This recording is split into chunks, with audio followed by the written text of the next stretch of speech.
البرتقالية. ولعشاق كرة السلة العراقية التشكيل خماسي لمدرب التجارة الكوتش علي عبد الله. 13 خوليو، 15 بيكر، 6 أحمد حمزة.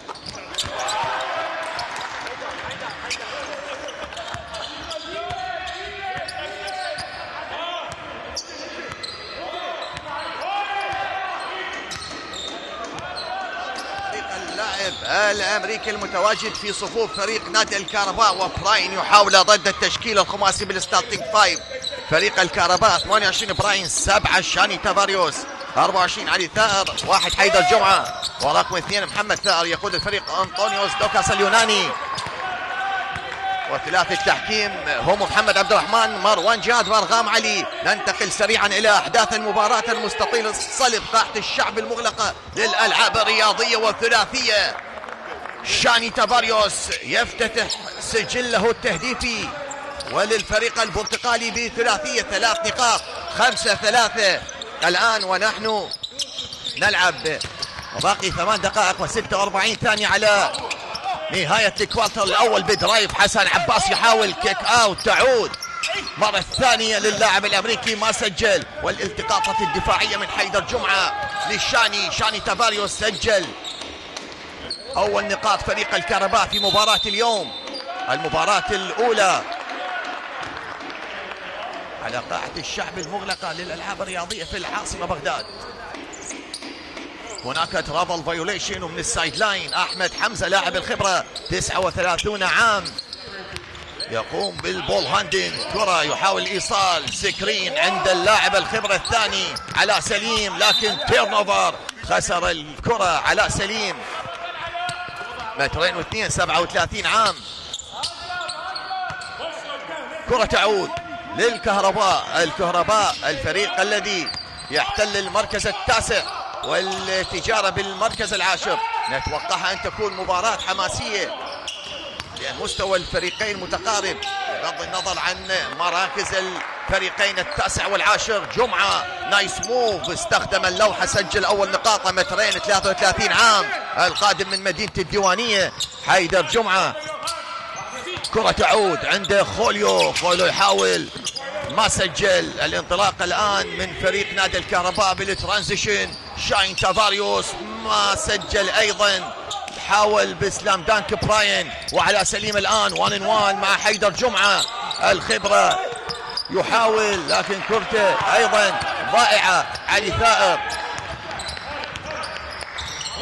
والبول بوزيشن عند فريق نادي الكهرباء. علي ثائر تعود إلى اللاعب، لكن هناك نعم تيرن اوفر أيضا على فريق نادي الكهرباء. الآن التعادل الأول، 5 نقاط لكل فريق، أول تعادل بالمباراة. وهناك 3 دقائق انقضت من زمن الكوارتر الأول، والبيرسونال فاول نعم بوش على علاء سليم. الزرقي يرتكب البوش على حيدر جمعة.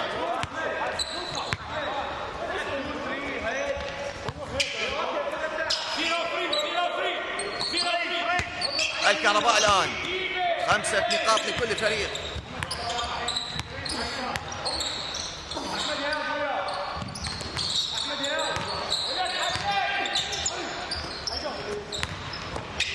كرة عادت عند اللاعب رقم 2، يحاول علي ثائر، ضيع. والآن الفريق الذي يرتدي الملابس البيضاء فريق نادي التجارة الذي يحتل المركز الأخير في سلم دوري هذا الموسم، دوري المحترفين بنسخته الأولى. الكرة ستكون من السايد لاين. لغاية الآن خوليو سجل 3 نقاط، واللاعب بيكر سجل نقطتين، 5 نقاط كاملة من لاعبين المحترفين في فريق نادي التجارة. وهناك حيدر جمعة نقطتين من الكهرباء، وشاني تافاريوس سجل 3 نقاط. كرة باللاستاج علاء سليم، هذا ما يشير إلى محمد عبد الرحمن. ستكون الكرة من البيس لاين. علي ثائر لشاني تافاريوس. الكهرباء التجارة لعب 16 مباراة، فوز وحيد على الكرخ، والخسارة في 15 مباراة، في المركز الأخير ب 17 نقطة. سجل 1251 بمعدل 78 نقطة. عليه 1419 بمعدل 88 نقطة. خسر جميع مبارياته بالمرحلة الثانية.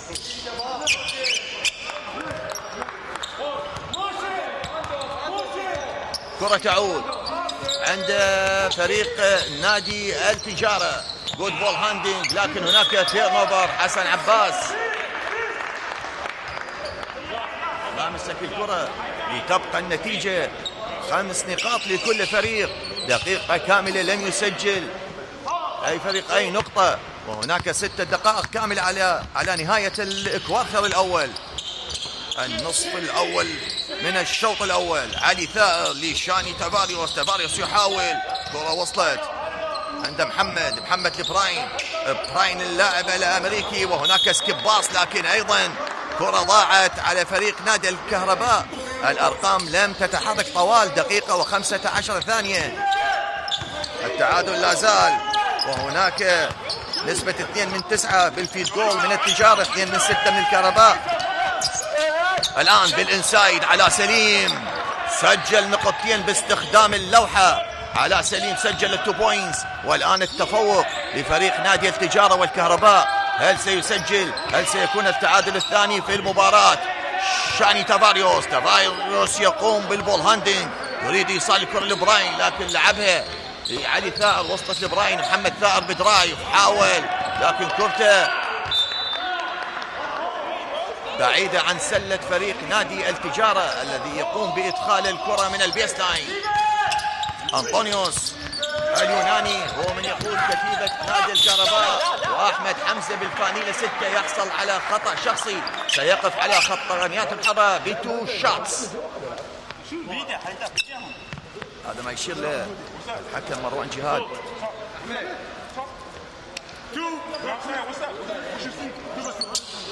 التجارة سيلاقي غازي الشمال يوم الأحد القادم في ختام مبارياته لدوري الموسم الحالي. حمزة سجل الأولى في أول مشاركة للتجارة في دوري المحترفين. أثبت الفريق أنه لا يعرف الاستسلام رغم التحديات الكبيرة التي واجهها وقوة المنافسين، بالتالي استطاع تحقيق فوز وحيد على الكرخ العريق. إن استمرار النادي في الدوري وعدم الانسحاب يعكس الروح الكبيرة لدى الإدارة والكادر التدريبي واللاعبين. أكيد خطوة أولى مشرفة تحسب في مسيرة النادي، كل الحب والتقدير لهم. كرة الآن جمعة ما سجل، ضاعت، والمتابعة من براين بالسكند شاز ضيع، وتعود مرة ثالثة، لكن حيدر جمعة انسرقت منه الكرة بالستيل. وحسن عباس لاعب فريق الكهرباء السابق أيضا تيرن اوفر. شاني تافاريوس عند اللاعب رقم 24 علي ثائر، وحيدر جمعة يرتكب الأوفنسيف فاول. حيدر جمعة يرتكب الأوفنسيف فاول. لم تحتسب النقطتين، يبقى الفارق فارق 3 نقاط للتجارة.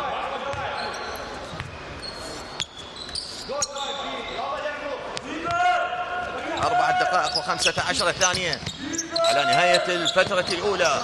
تدوير كرة، روتيشن جميل من فريق نادي التجارة، عادت لأحمد حمزة بثلاثية ضائعة، وجمعة يلتقط الديفنسيف ريباوند، عادت للاعب رقم 2 ثائر يسجل ثلاثية.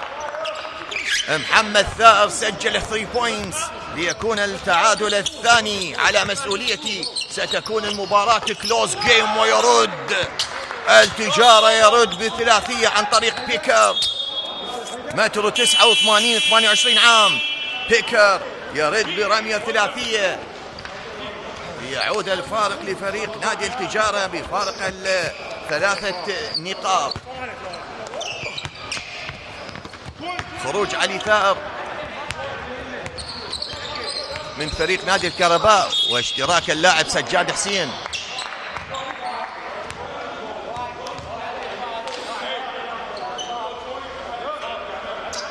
ايضا صفاء سليم سيشترك بالتشكيل الخماسي بديلا لحسن عباس. كل مدرب اجرى تغيير واحد، ونحن لازلنا نلعب بالكوارتر الاول. علي عبد الله يعطي التوجيهات والتعليمات، الدولي السابق لاعب منتخبنا الوطني.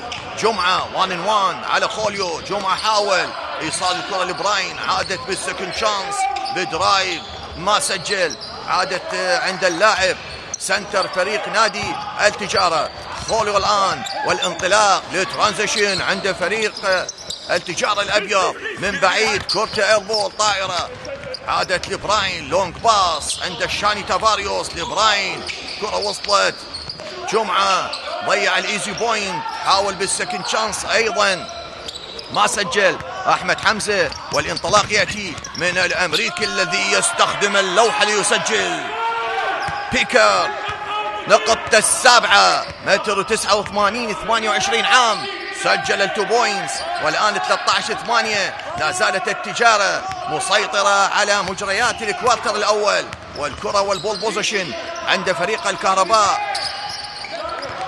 الإمكانيات متواجدة، لاعبين الخبرة والشباب عند فريق التجارة والكهرباء، وسجاد يضع سلة جميلة ريفيرس لياب، والتو بوينتس ليعود الفارق إلى فارق الثلاث نقاط. خوليو الأمريكي مع براين 1-on-1، ارتقاء جميل لكن كرة فاشلة لم تسجل، وهناك اعتقد ترابل فايوليشن، مخالفة المشي على اللاعب شاني تافاريوس. حيدر جمعة يخرج ويشترك اللاعب مصطفى شاب، وهناك تايم اوت وقت مستقطع.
انتهى التايم اوت ونعود لاكمال احداث الكوارتر الاول. احمد حمزه، صفاء سليم، علاء سليم والامريكان المتواجدين في صفوف فريق نادي التجاره بيكر وخوليو، ومخماسي فريق التجاره بالمقابل الكهرباء محمد ثائر، سجاد حسين، شاني تافاريوس، براين، واللاعب مصطفى شاب. مصطفى شاب اكثر اللاعبين استمرارا مع فريق واحد منذ موسم 2010-2011 ولغاية الآن.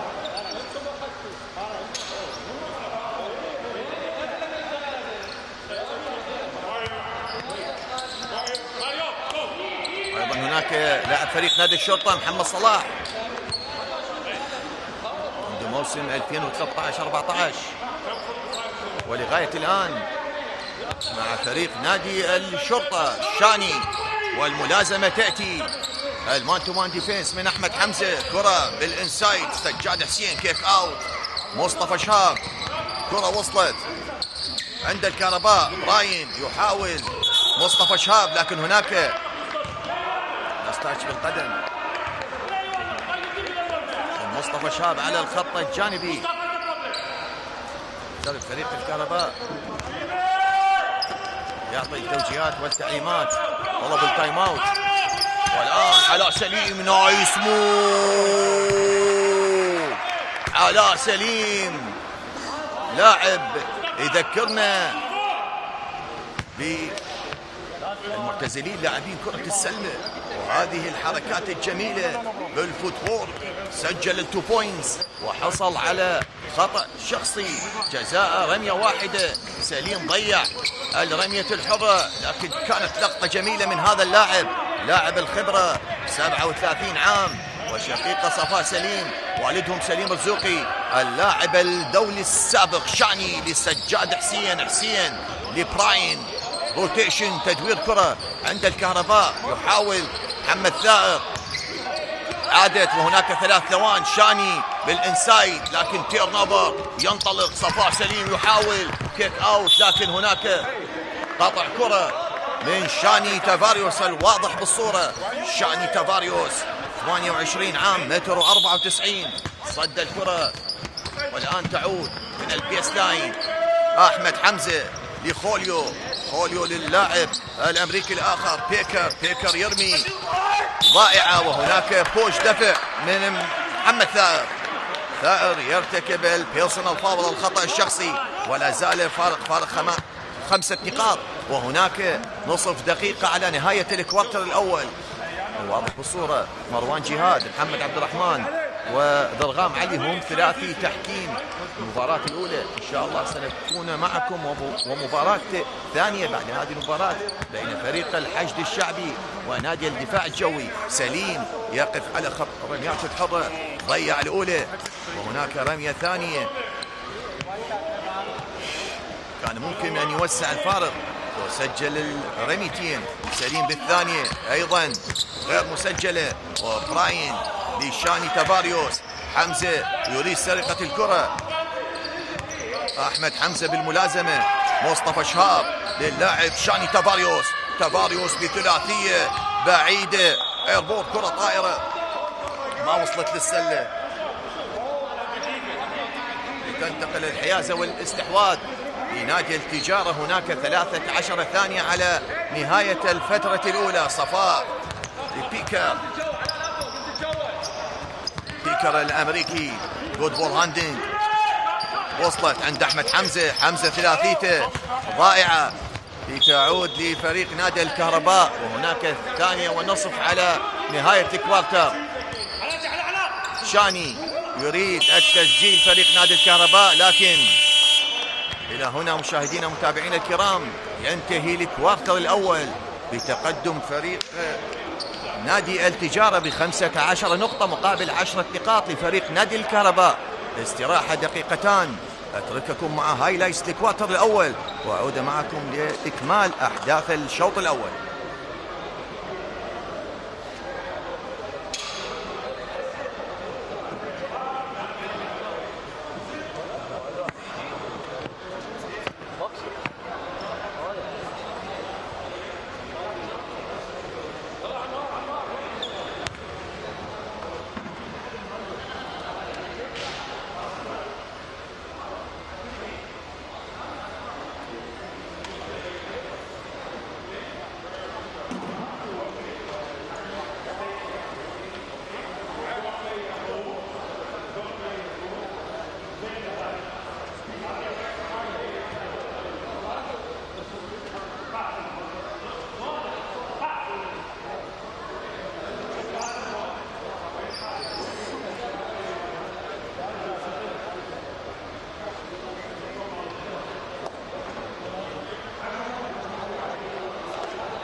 أجدد التحية بكم أينما كنتم، وأحداث مباراة فريق نادي التجارة ونادي الكهرباء لحساب دوري المحترفين العراقي لكرة السلة. الكوارتر الأول انتهى بفارق 5 نقاط لفريق التجارة، وأحمد حمزة وسع الفارق إلى 8 نقاط، يفتتح التسجيل بثلاثية باستخدام اللوحة، سجل الفارق 8، والتجارة هو من يمسك زمام الأمور لغاية الآن.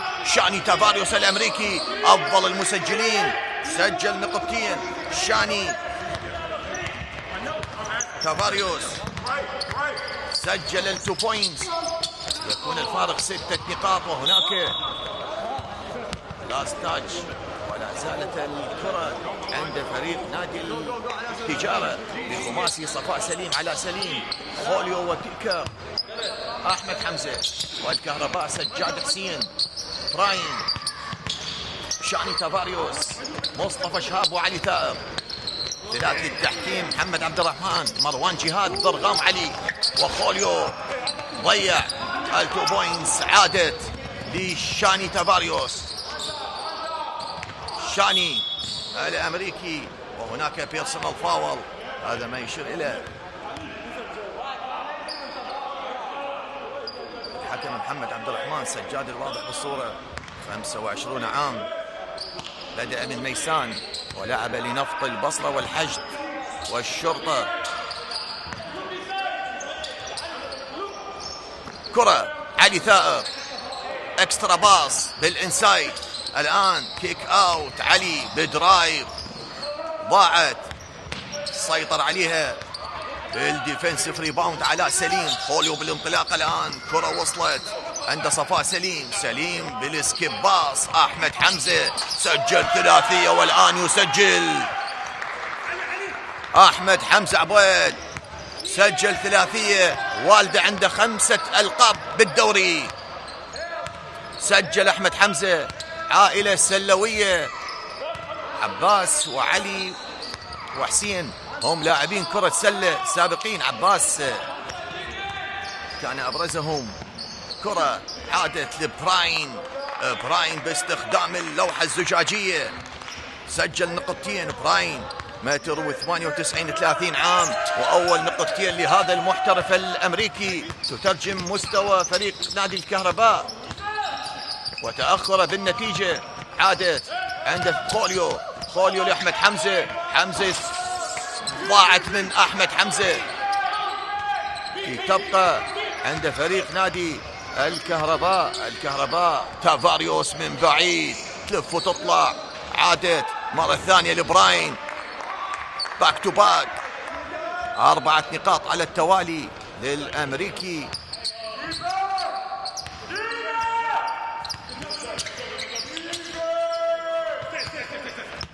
الآن فريق نادي التجارة هو من يحاول، وهناك بيرسونال فاول. نعم، براين يرتكب البيرسونال فاول.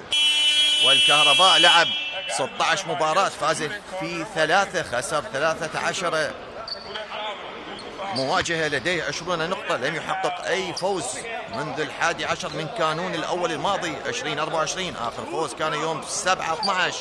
خسر 8 مباريات على التوالي، خسر جميع مبارياته بالمرحلة الثانية اللي هي 7 مباريات. خسارته الأخيرة كانت أمام الكرخ في المباراة الماضية بنتيجة 65-74. سيختتم مبارياته في دوري هذا الموسم بعد غد أمام الشرطة. سجل 1176 بمعدل 76، عليه بمعدل 80 1293. ناشئين الفريق جاء رابعا، بالتالي أضيفت نقطة للفريق الأول، والشباب منافس قوي للدخول بالمربع الذهبي. ثائر يحاول كورته تيرن اوفر، مصطفى للأمريكي، لكن سرقة الكرة براين لعلي ثائر. بسلام دانك، براين يضع سلة على فريق نادي التجارة، نقطة 6 على التوالي. هذا الأمريكي الواضح بالصورة. كرة عادت والتيرن اوفر، هل سيطلب الكوتش علي عبد الله الوقت المستقطع؟ براين بالانسايد كيك اوت، شاني بالاكسترا باص عند علي ثائر، ثائر لمصطفى شهاب، عادت لبراين، براين يريد. الكهرباء ما سجل، وسجاد حسين بالاوفنسيف ريباوند. كرة طلعت بالتيرن اوفر لتعود للتجارة. صفاء سليم يرمي ثلاثيته، هذا اللاعب أفضل سلاح يمتلكه هو التسديدات الثلاثية من خارج القوس، قوس 6 و75 سنتيمتر. الآن سجاد بأليوب ما مشت معه، عادت الآن، وهناك لاستاش بالقدم من اللاعب بيكر.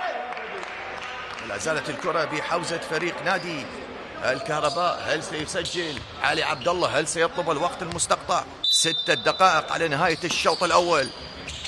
سجاد لشاني، ضاعت، وبراين. علي ثائر الآن يحاول باستخدام اللوحة. براين هل يسجل نقطة الثامنة؟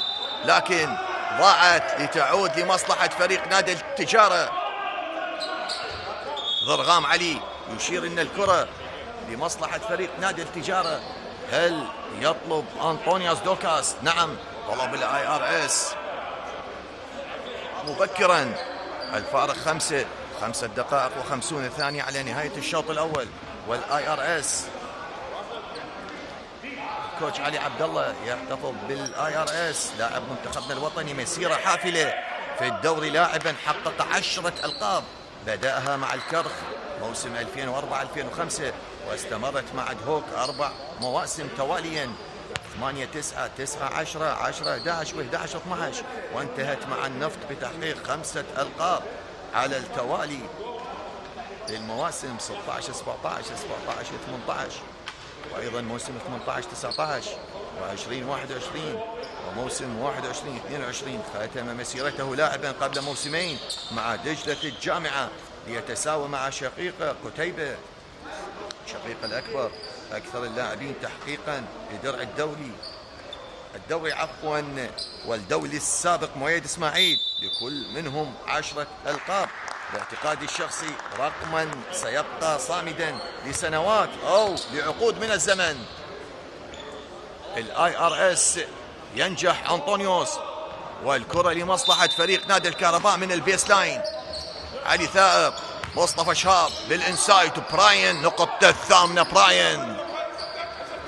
براين الأمريكي سجل نقطة الثامنة، والآن الفارق هو فارق 3 نقاط و5 دقائق و36 ثانية على نهاية الفترة الثانية الشوط الأول.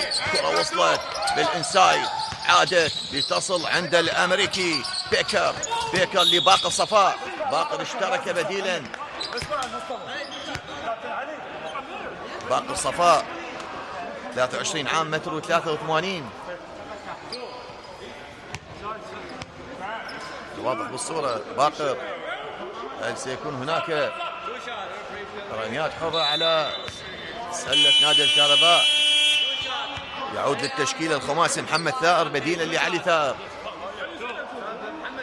أحمد ثائر مصاب غيابات نادي الكهرباء، ومن فريق التجارة اللاعب رشوان توفيق أيضا مصاب.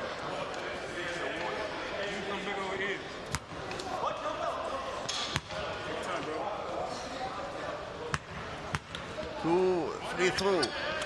باقر سجل الأولى، نقطة الأولى في المباراة، والنقطة 24 لفريق التجارة. علي عبد الله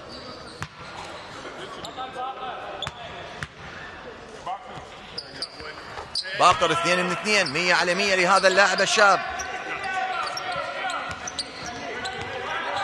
والآن سجاد الكهرباء لمصطفى شهاب، تدوير كرة، عادة السجاد لشاني تافاريوس لمصطفى بالانسايد. براين اللي نشط بالفترة الثانية سجل 8 نقاط، وباقر يحصل على الخطأ الشخصي من سجاد حسين. 25-20 و5 دقائق كاملة على نهاية الفترة الثانية. الكهرباء مرتين بطل دوري، 5 6 و12 13، ومرتين مركز الثالث 2013 2014 2017 2018، وثلاثة مواسم بالمركز الخامس 14 15 و15 16 20 21. رابع الدوري مرتين 16 17 و18 19، والمركز الثامن موسمين 22 23 والموسم السابق 23 24، وعاشر ترتيب موسم 21 22. صفاء سجل، سليم يسجل ثلاثية الواضح بالصورة. صفاء سليم 35 عام، عاش فرحة اللقب مع الشرطة في موسم 14 15 والنفط في موسم 22 23، عنده لقبين دوري وجمعة. نايس موف و2 بوينتس لحيدر جمعة. جمعة يسجل نقطتين ليعود الفارق إلى فارق ال6 نقاط، والكرة لا زالت عند فريق نادي التجارة. باقر صفاء جود فيك بالبودي كونتاكت، ضيع باقر، وبراين هو من يقوم بالدرايف والتسجيل. نعم ستحتسب النقطتين. براين سجل براين ال2 بوينتس.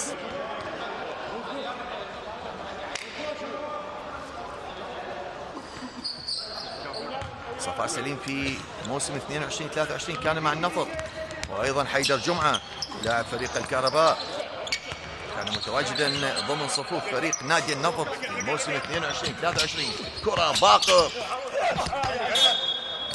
ضاعت باللاستاتش على فريق نادي التجارة لتعود للكهرباء. 3 دقائق و50 ثانية على نهاية الشوط الأول. سجاد حسين، باونس باص عند حيدر جمعة. جمعة وال1-1 مع صفاء سليم. جمعة يحاول، جود فيك، سجل جمعة. حيدر جمعة يسجل نقطتين، نقطة السادسة 33 عام، مترين لحيدر جمعة، والفارق يعود إلى فارق السلة. خوليو بدرايف يحاول، ضيع لكن حصل على البيرسونال فاول من اللاعب الأمريكي براين. خوليو عنده رميتين على السلة. التجارة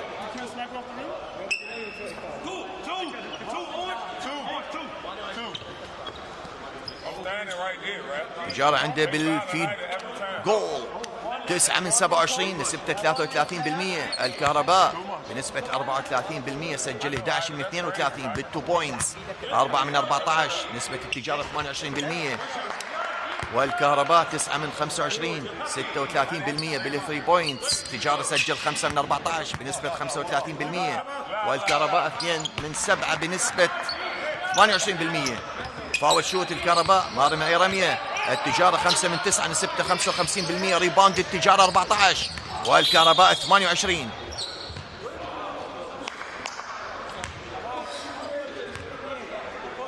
وهناك خطأ شخصي، جزاء 2 شوتس، الفارق 4 نقاط و3 دقائق و12 ثانية على نهاية النصف الأول من المباراة. مباراة الأولى لهذا اليوم بين الدوري العراقي كرة السلة للمحترفين بنسخته الأولى والنسخة 45 للدوري. دورينا انطلق عام 1980، 44 نسخة سابقة، والأندية العشرة التي أحرزت الألقاب: الكرخ 13، دوك 5، الرشيد 5، النفط 7، والدفاع الجوي 3، الجيش 2، الكهرباء 2، الحلة 3، والجوية لقب 1.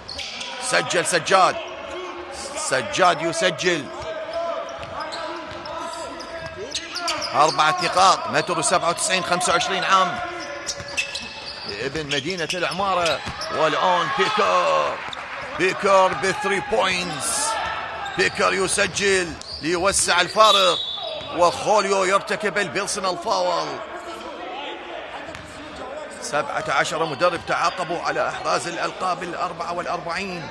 المرحوم موفق أحمد الشقيق الأصغر لمهدي أحمد 5 ألقاب، حمزة عبيد 5.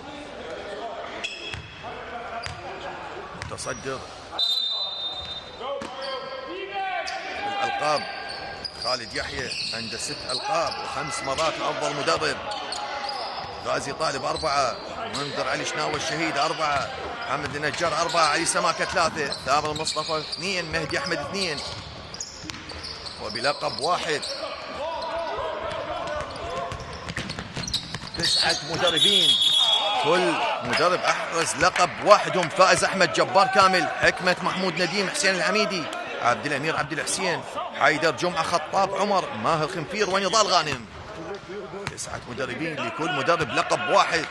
دورينا هذا الموسم بمسمى جديد هو الدوري المحترفين، ولا زالت النتيجة 33 التجارة، 28 الكهرباء.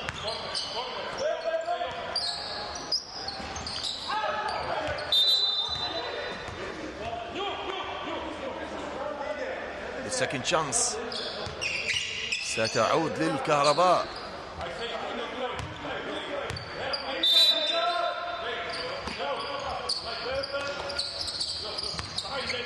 محمد ثائر لسجاد حسين.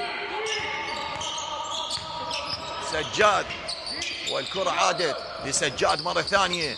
ثلاثيته ان اوت لتعود للتجارة، وهناك دقيقتان على النهاية.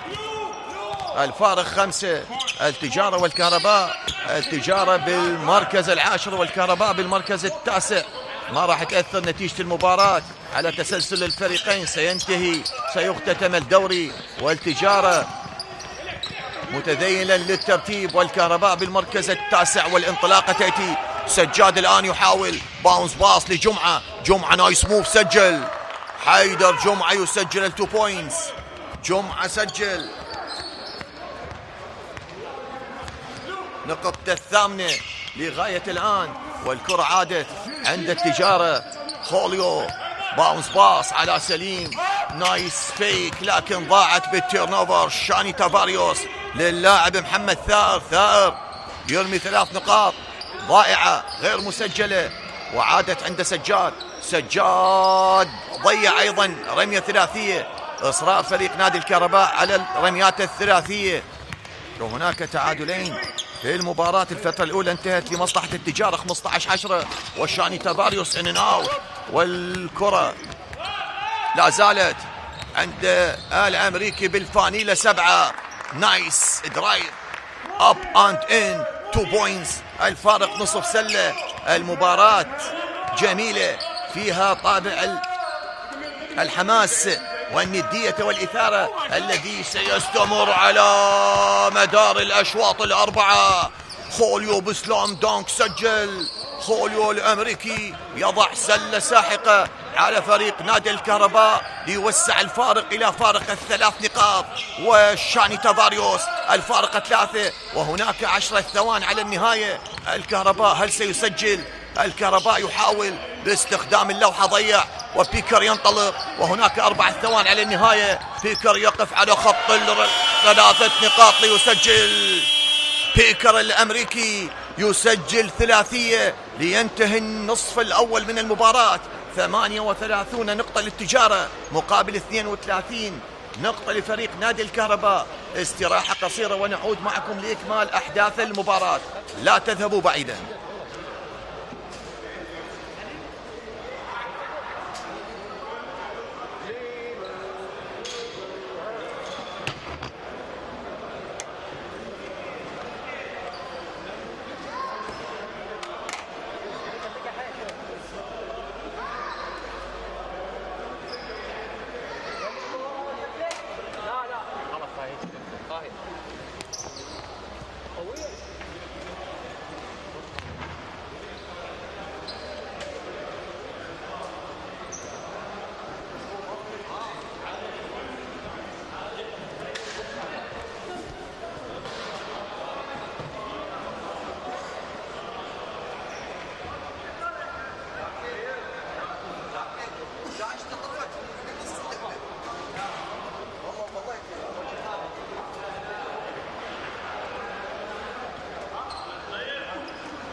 رحب بكم من جديد واحداث الكوارتر الثالث من مباراة فريق نادي التجارة ونادي الكهرباء لحساب دوري المحترفين السلوي.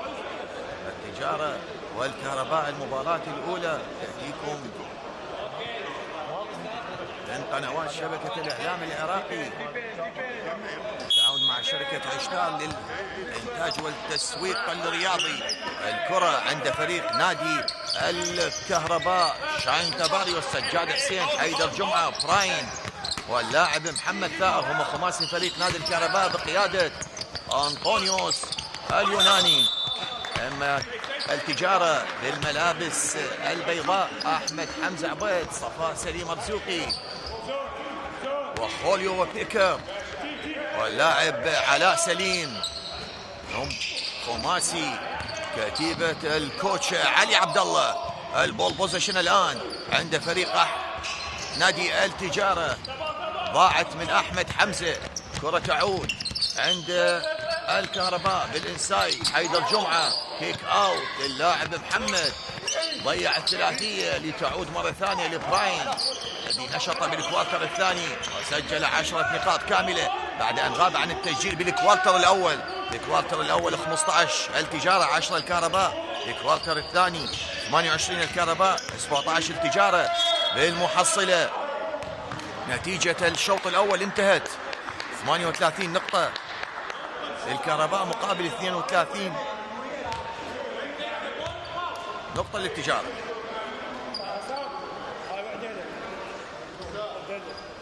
الكهرباء 32 والتجارة 38.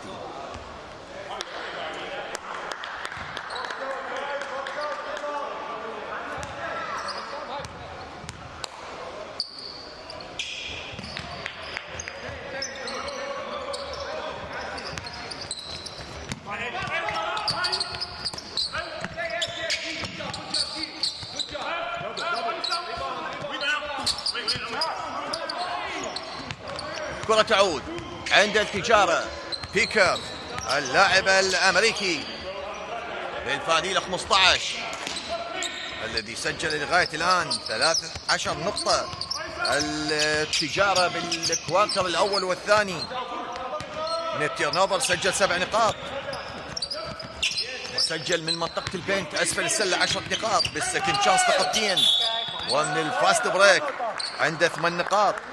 البنج البدلاء سجلوا 5 نقاط. أما فريق نادي الكهرباء نيتيرنوفر عنده 6 نقاط، 20 نقطة من البين، بالسكند شانس 6 نقطتين من الفاست بريك، والبنج سجلوا 4 نقاط. صاية كل فريق ونحن نلعب بالكوارتر الثالث. الكوارتر الأول للتجارة 15 مقابل 10 الكهرباء، 23 للتجارة بالكوارتر الثاني، 22 الكهرباء، 38 32، والآن النتيجة 39 34. سجال وجدال بالكوارتر الثالث. مصطفى يسجل، مصطفى علم رقم 34 اشترك بالكوارتر الثالث، لم يشترك بالشوط الأول بالفترة الأولى والثانية. الآن بالتشكيل الخماسي يزج علي عبد الله حمد، والكرة لمصلحة الكهرباء لا زالت، والفارق 7. الكهرباء والتجارة صاحب المركز التاسع فريق نادي التجارة، التجارة عفوا بالمركز العاشر والكهرباء بالمركز التاسع. نتيجة المباراة ما راح تأثر على تسلسل أي فريق، سيبقى الحال على ما هو عليه. تحية لفريق التجارة الذي أكمل الموسم.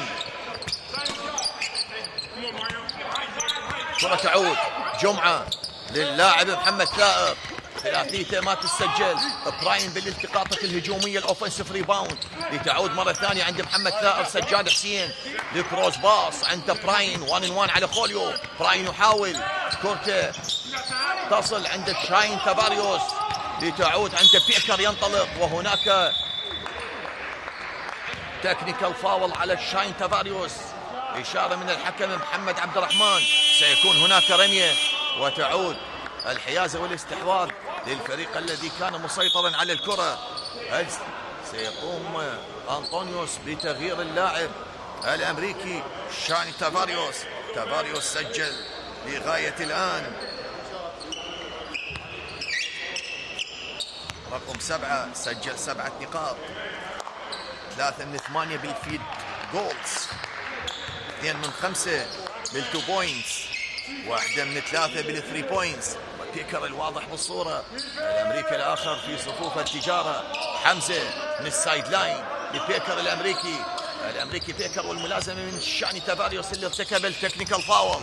كرة تعود حمزة باللياب شات، ضاعت. البول بوزيشن الآن عند نادي البرتقالي الذي تأسس عام 2001 أب أند إن.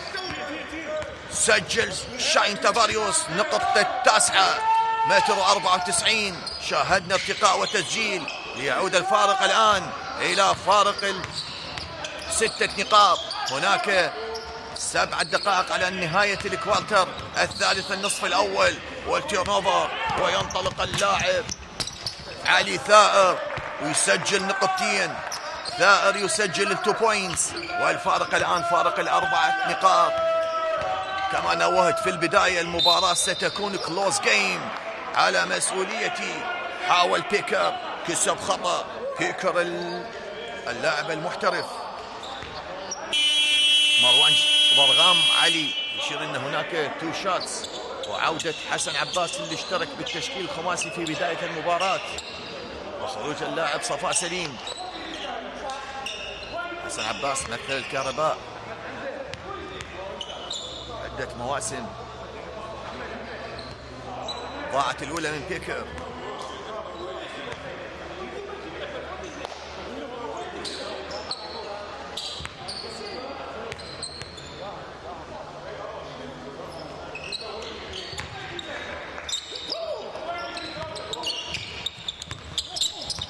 ب 15 نقطة.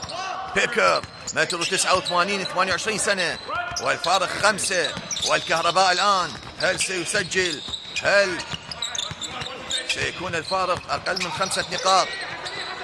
كرة تعود.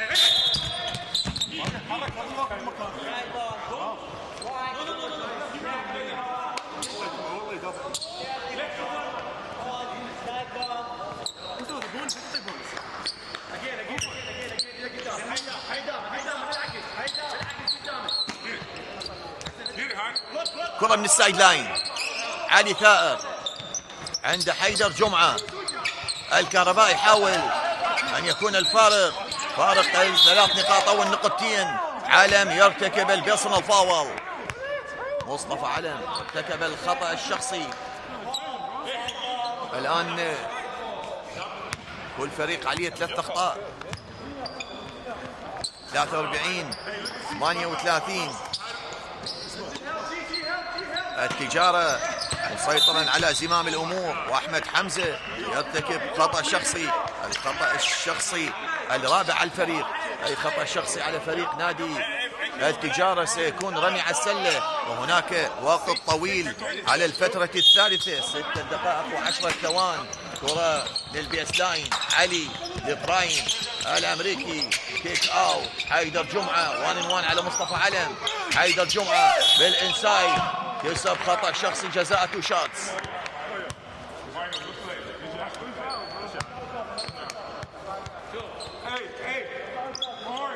الفاول شوت التجارة 10 من 16 بنسبة 62%، والكهرباء 2 من 3 بنسبة 66%. لا زال الريباوند الكهرباء متفوقا على التجارة ب 37 مقابل 22.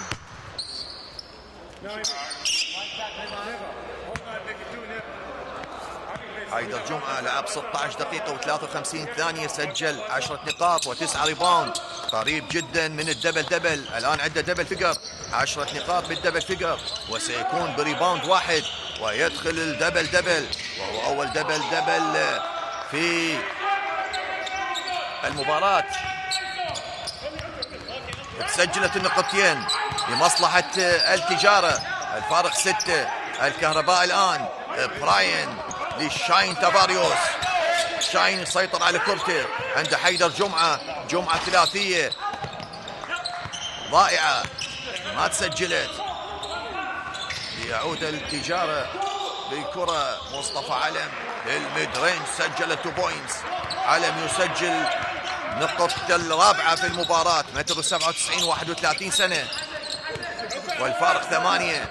الكهرباء هل سيكون صيدا سهلا للتجارة؟ لكن براين بلاياب سجل النقطتين ليعود إلى 6 نقاط. والآن شاين تافاريوس، تافاريوس لبراين، براين بدرايف أب أند إن باستخدام اللوح الزجاجي، سجل النقطتين ليعود الفارق. نشاهد بالإعادة أب أند إن نقطة اللاعب تافاريوس، اللاعب براين الأمريكي بالفانيلة 28 نقطة الآن، نقطة 12 وعنده 12 ريباوند.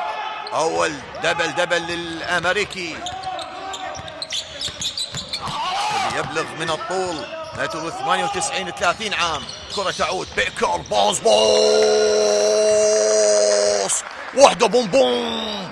خوليو يضع سلة ساحقة على فريق نادي الكهرباء. خوليو الواضح بالصورة الأمريكي، مترين 3 31 عام، اسيست والباونز باس، وخوليو يضع سلة ساحقة. الأمريكي خوليو نقطة 12.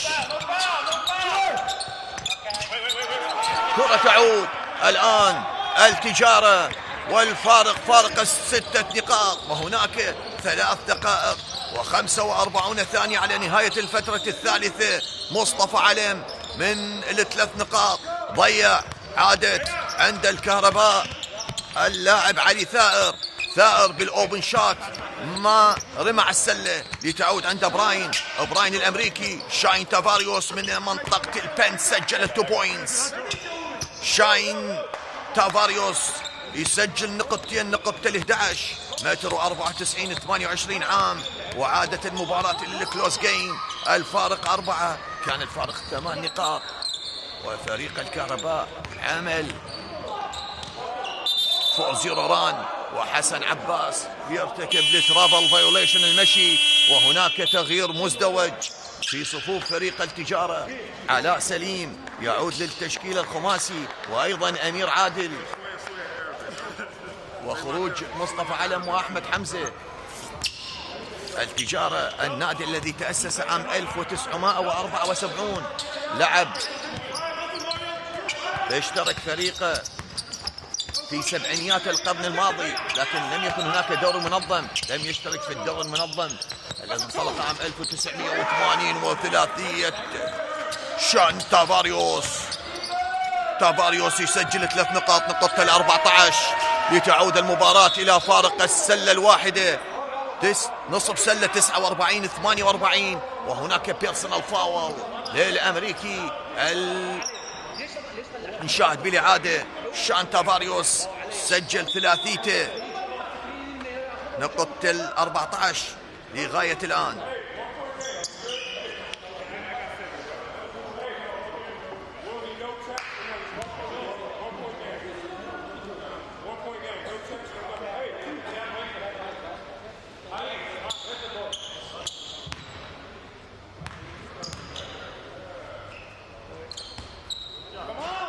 اليوم أيضا هناك مباريات مهمة.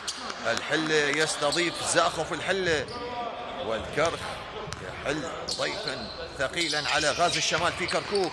وبعد هذه المباراة الحشد سيواجه الدفاع الجوي. اليوم 4 مباريات لغاية الآن لم تنطلق مباراة زاخة والحلة. مباراة غاز الشمال والكرخ 14 نقطة للكرخ مقابل 12 نقطة لغاز الشمال، وهناك 3 دقائق و23 ثانية على نهاية الكوارتر الأول. الكرخ متفوق على غاز الشمال بفارق نقطتين. نعود لأحداث مباراتنا الأولى في قاعة الشعب، وهناك 50 نقطة مقابل 48 نقطة. الفارق سلة والتجارة بالبول بوزيشن. أمير لاعب رقم 8 لبيكر، بيكر حسن عباس متواجد، علاء سليم وخوليو. أمير ثلاثيته ضاعت، عادت لبراين بالالتقاطة الدفاعية، ومن ينطلق هو علي ثائر، وهناك خطأ شخصي على أمير. أمير عادل يرتكب الخطأ الشخصي، وهناك تيم فاولز على الفريقين. أي خطأ سيكون رمي على السلة. دقيقة و57 ثانية على نهاية الكوارتر الثالث. المباراة كلوز جيم لغاية الآن، أوفت بوعودها ليستمتع المشاهد والمتابع. قنوات شبكة الإعلام العراقي بالباسكتبول ضيع الأولى، ممكن أن تكون هناك فرصة للتعادل. رميتين ضاعت الأولى، وبالرمية الثانية فوكس من علي ثائر، سجل نقطة الثالثة، متر 80 24 سنة. غيابات الكهرباء أحمد ثائر ومصطفى ثائر. رشوان أبرز غيابات فريق نادي التجارة في لقاء اليوم. خوليو، أمير، كرة وصلت عند خوليو، يحاول نايس موف، ما سجل، حصل على خطأ شخصي، سيقف على خط رميات الحظر. الفارق نصف سلة. دقيقة و34 ثانية على نهاية الفترة الثالثة. أنطونيوس دوكاس اليوناني الذي لعب لغاية الآن 16 مباراة، فاز في 3، خسر 13، عنده 20 نقطة.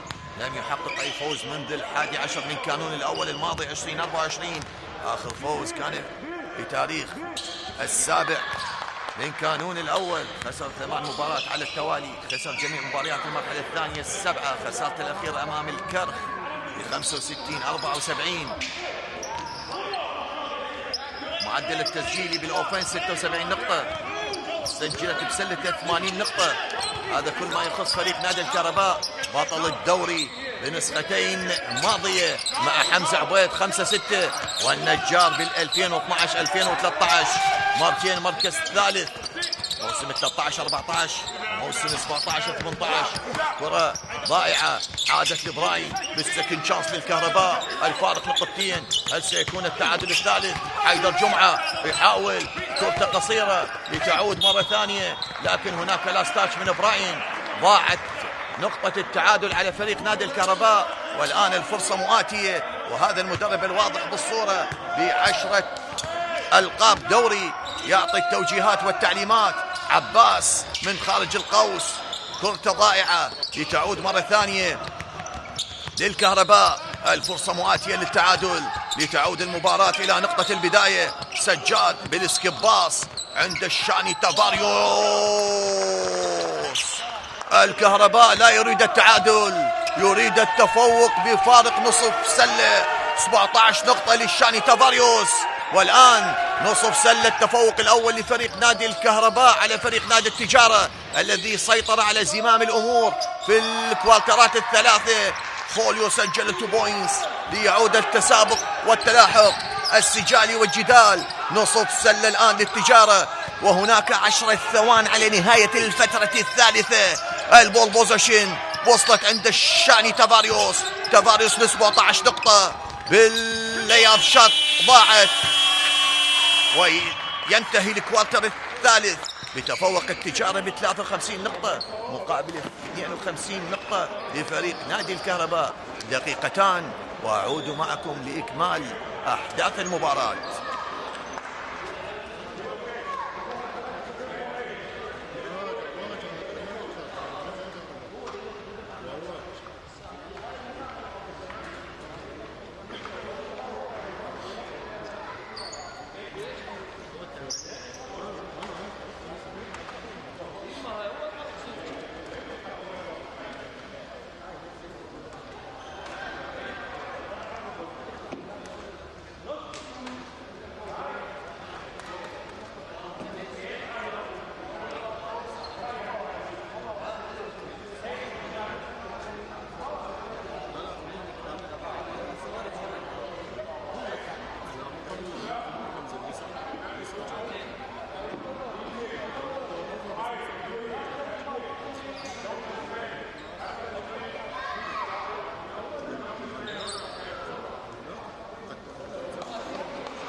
تحية لكم من جديد وأحداث الكوارتر الرابع. التجارة والكهرباء لحساب دوري المحترفين السلوي.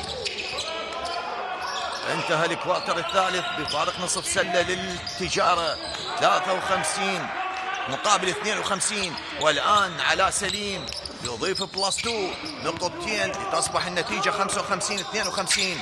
الأمريكان المتواجدين مع فريق نادي الكهرباء. خوليو مسجل 18، بيكر مسجل 15،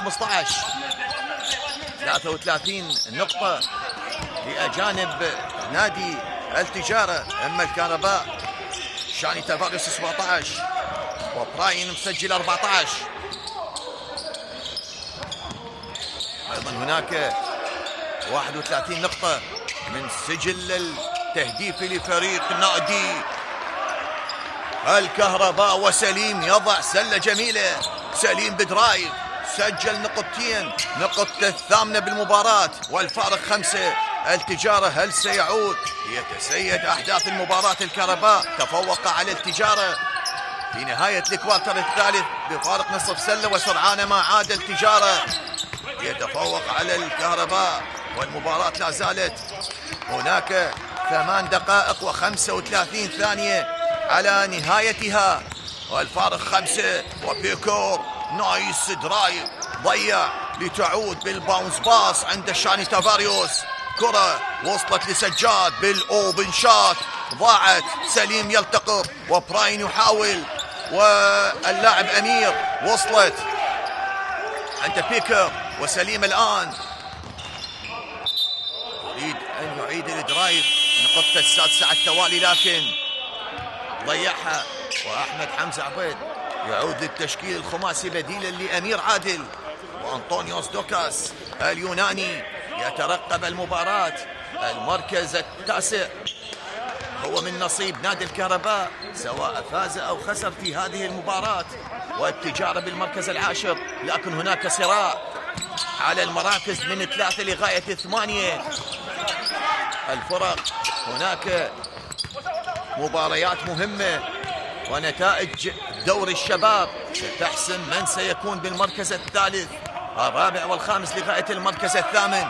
لقاء التوب 8 سيكون صاحب المركز الأول ضد صاحب المركز الثامن، والثاني مع السابع، الثالث مع السادس، والرابع مع الخامس. كرة وصلت لسجاد، محمد ثائر، جمعة بالفوت وورك سجل، جمعة سجل نقطتين جميلة، نقطة 13، والفارق يعود إلى فارق ال3 نقاط. 7 دقائق و15 ثانية على النهاية.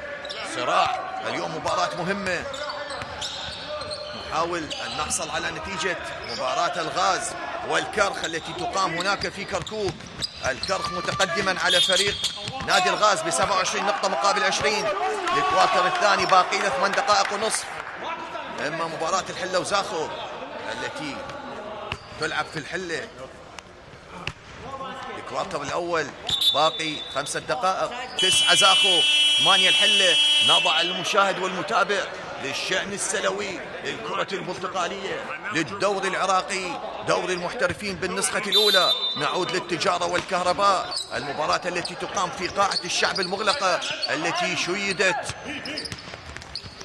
في 500 القرن الماضي وتوقف العمل بها حتى اكتمل إنشاؤها عام 1980. افتتحت بمباراة للكرة الطائرة، واليوم تقام مباراة كرة السلة. الكهرباء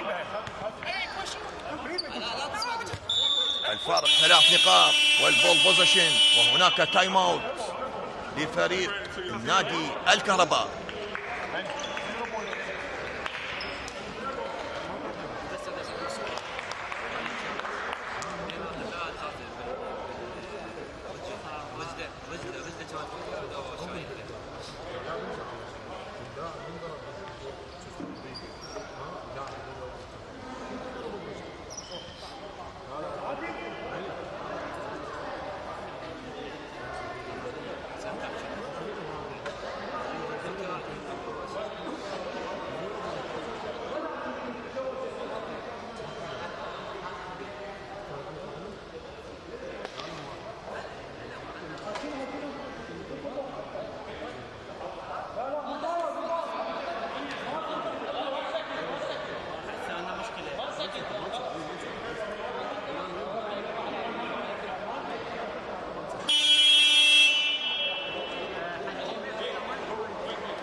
انتهى التايم اوت والكرة تعود للبيس لاين للكهرباء. الكهرباء والفارق 3 نقاط. تيرن اوفر، احمد حمزة باللونج باص عند صفاء سليم، سليم للامريكي بيكر، ضاعت وسليم بالسكند شانس سجل. صفاء سليم يسجل نقطتين 59 54. صفاء سليم الذي عاش فرحة اللقب موركين مع الشرطة والنفط. وهناك الرد يأتي سريعا من محمد ثائر، 28 عام، 6 نقاط سجلها من خارج القوس، قوس ال3 نقاط الذي يبعد 6 أمتار و75 سنتيمتر عن أسفل الحلق. أحمد حمزة ضاعت من عنده بالانطلاق الآن عند محمد ثائر. ثائر لشاين، وصلت لبراين، كروس باس وتيرن اوفر. أحمد حمزة هو من يقطع الكرة، وعلى سليم ينطلق. لاعب الخبرة، لاعب منتخبنا الوطني السابق علاء سليم، سجل نقطتين ولا أروع ولا أجمل. نشاهد بالإعادة ارتقاء اب اند ان 35. اللاعب بالفانيلا 35 مترين واثنين سجل 2 بوينتس وضيع الاند 1 والفارق 4. 5 دقائق و46 ثانية على النهاية. التجارة والكهرباء من سيحقق الفوز؟ لقاء الفرق التي تتذيل الترتيب وفقدت فرصة التواجد في التوب 8. حيدر جمعة قدم مستوى مميز في مباراة اليوم، والسكند شانس من براين الأمريكي وضع الكرة بالسلة نقطة 16 متر 98 30 عام، وحمزة هو من يقوم بصناعة اللعب. عاد الفارق إلى فارق السلة. هل سيمنع فريق الكهرباء التجارة من التسجيل ويسجل التعادل الرابع بالمباراة؟ لنترقب لنشاهد. أحمد حمزة من خارج القوس سجل. أحمد حمزة ب3 بوينتس من خارج القوس. نشاهد الواضح بالصورة. بطل الدوري مع فريق نادي الكهرباء في موسم 12-13 يلعب ضد فريق السابق. كرة كيك اوت لثائر الذي يحصل على خطأ شخصي، سيقف على خط رميات الحرة يرمي 3 رميات. محمد ثائر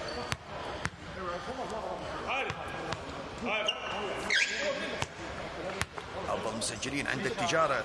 خوليو ب 18 نقطة وزبيلة بيكر ب 15 نقطة أيضا، وعلاء سليم 10 نقاط 8 ريباوند. من الجانب الآخر نادي الكهرباء تافاريوس ب 17 نقطة 16 براين 13 نقطة حيدر جمعة 14 ريباوند. حيدر جمعة بالدبل دبل مع براين الأمريكي. الدبل هو أن يقوم اللاعب إما بالتسجيل أو الالتقاطات الدفاعية والهجومية أو البلوك شوت أو الستيل. زائد 10 إذا سجل 10 نقاط أو أكثر يكون بالدبل فيجر، أما عمل ريباوند أكثر من 10 يكون بالدبل دبل. والكرة تعود عند اللاعب بيكر الأمريكي لخوليو. خوليو بدرايف يحاول وهناك خطأ شخصي من حيدر جمعة على خوليو. 64-60 الفارق 4، ولا زالت المباراة فيها 4 دقائق و24 ثانية. ونتابع معكم مباراة الحلة وزاخو. الحلة متفوق على زاخو بفارق 3 نقاط. الكوارتر الأول باقي منه دقيقتين و13 ثانية. الغاز مع الكرش. هناك في كركوك فارق النصف سلة 29-28. الكوارتر الثاني باقي من عنده 4 دقائق و50 ثانية. كرة عادت 65-60 التجارة 65 والكهرباء 60 نقطة. يحاول جمعة ضاعت. براين بالسكند شانس كيك اوت عند الاخوة ثائر. شاني تافاريوس. شاني باستخدام اللوحة سجل نقطتين. شاني تافاريوس المحترف نقطة 19. 3 ثلاثيات لهذا اللاعب. والآن يعود الفارق إلى فارق ال3 نقاط.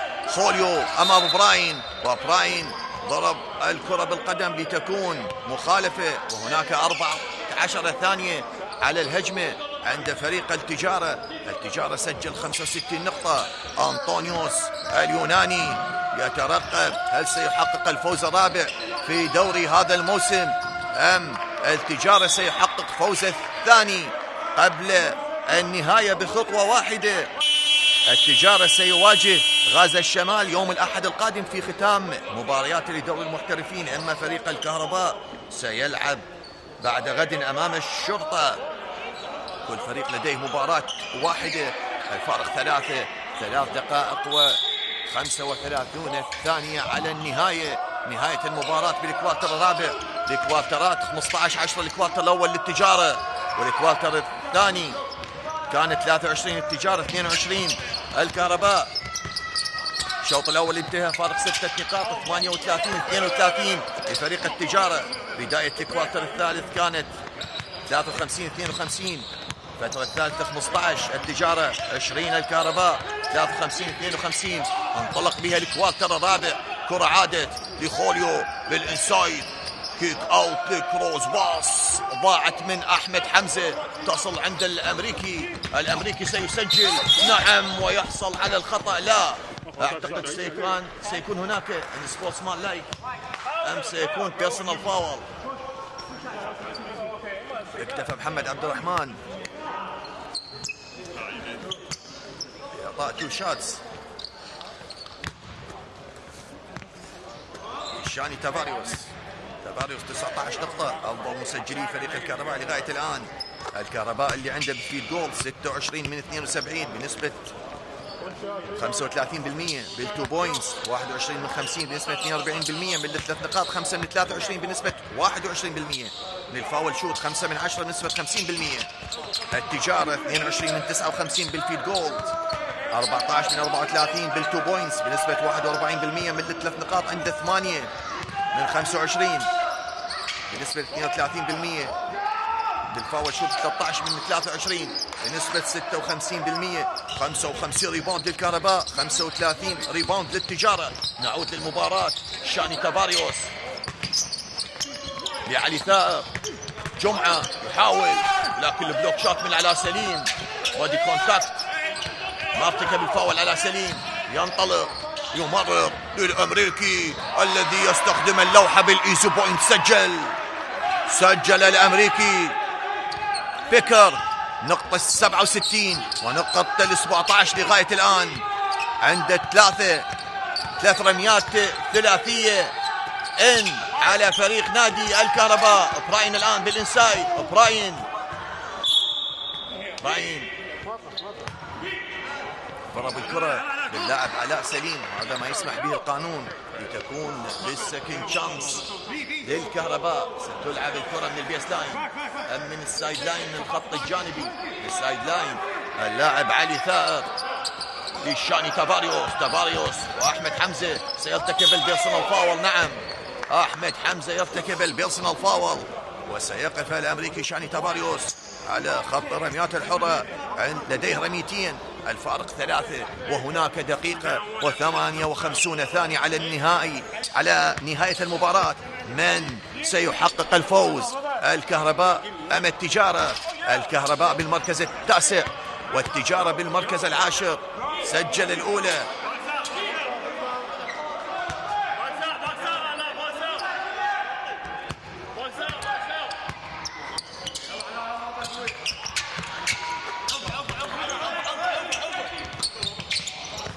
سجل واحدة من 2 النقطة 22.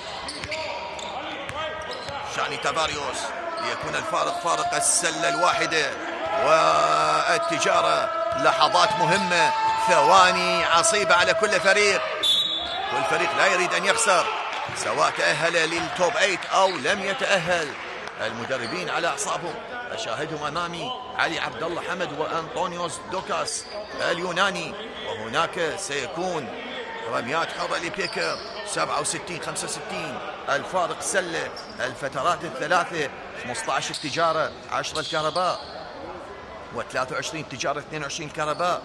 وعاد فريق الكهرباء ليتفوق على التجارة بالكوارتر الثالث 20-15. الشوط الأول 38-32 للتجارة. بداية الفترة الثالثة 53-52 للتجارة أيضا. والآن نحن نلعب بالكوارتر الرابع والأخير، دقيقة و37 ثانية، 97 ثانية على النهاية. بيكر سجل، والتايم اوت من مدرب فريق نادي الكهرباء.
انتهى التايم اوت، وانطونيوس يطالب لاعبينه بلعب الكرة من الساحة الأمامية، والقانون يسمح ب14 الثانية.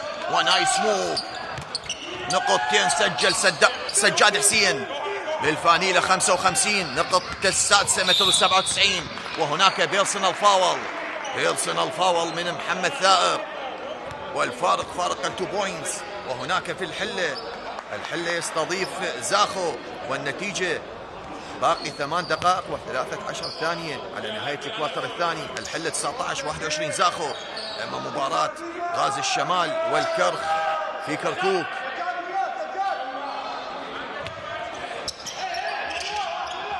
النتيجة غازي الشمال يتفوق على الكرخ ب 38-35، باقي 14 ثانية على نهاية الكوارتر الثاني. مباريات قوية اليوم. و69-67 هنا في قاعة الشعب المغلقة للألعاب الرياضية. سجاد بدرايف يحاول كرة، وصلت لبراين، براين يحصل على الخطأ الشخصي. وبراين هناك 67 ثانية على نهاية المباراة. براين إذا سجل نقطة التعادل، نقطتين التعادل. نعم الفارق 2 بوينتس. علي عبد الله، والتوجيهات والتعليمات لصانع الألعاب أحمد حمزة عبيد 39 عام، والبراءة الطفولة المتواجدة على مدرجات قاعة الشعب. وسجل براين الأولى، الفارق نصف سلة. هل سيكون التعادل الرابع بالمباراة؟ 67 ثانية على النهاية. هل ستذهب المباراة إلى الإكسترا تايم أم ستنتهي بفوز أحد الفريقين؟ ضاعت الثانية، وعلاء سليم حاول، كرة عادت لبراين. الآن الفرصة للكهرباء بالتفوق، كما نوهت في بداية المباراة ستكون كلوز جيم. سجاد، وهناك ترابل فايوليشن. سجاد حسين يرتكب لترابل فايوليشن. أنطونيوس طلب التحدي الIRS في بداية المباراة. لا يوجد لديه تحدي. هل سيعود الحكام للنظام الإعادة الفوري؟ نشاهد بالإعادة ترابل فايوليشن ووكينج على سجاد حسين، والكرة عادت عند نادي التجارة. بيكر ينطلق، الفارق نصف سلة، وصلت عند أحمد حمزة لبيكر مرة ثانية.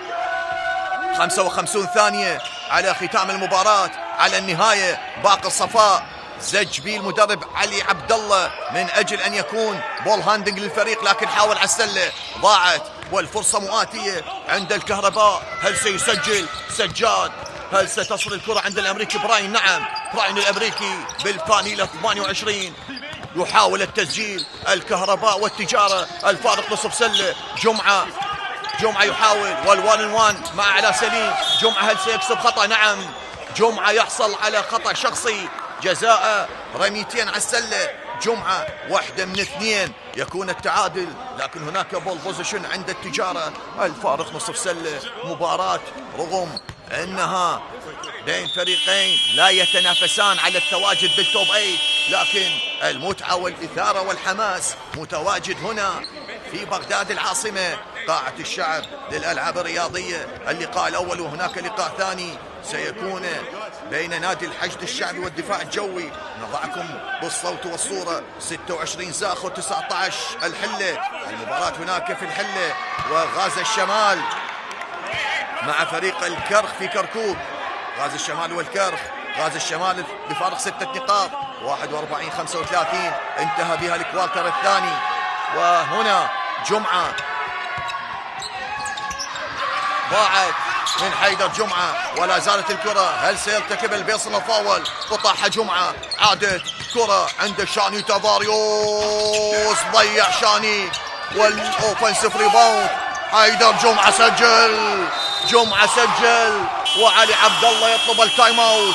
هناك فقط 3 ثواني على نهاية المباراة. جمعة سجل باستخدام اللوحة. حيدر جمعة الواضح بالصورة. نشاهد بالإعادة. نايس موف، سجل ال2 بوينتس، والتايم اوت يأتي مسرعا من الكوتش علي عبد الله.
انتهى التايم اوت والبول بوزيشن عند فريق التجارة الذي كان يسيطر على مجريات المباريات.